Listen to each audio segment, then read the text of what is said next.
đàn sĩ buồn đang lòng thấy có chung sông khao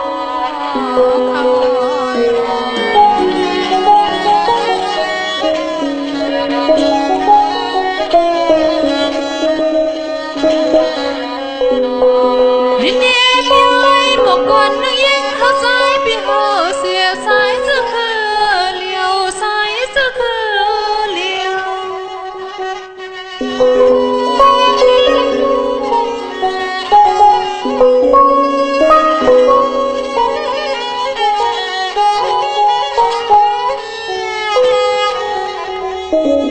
sang sang bên lấy dài bị hờ ya bị bay lướm khờ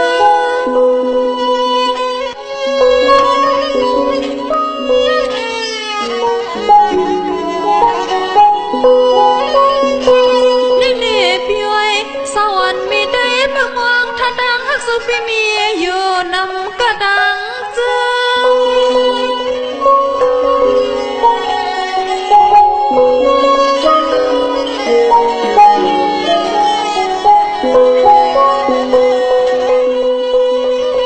mưa nằm hơ khứa cho tay phê tiến khuyên nhờ mờ sợ chân vùng khảo mà hắc hình sao lê phi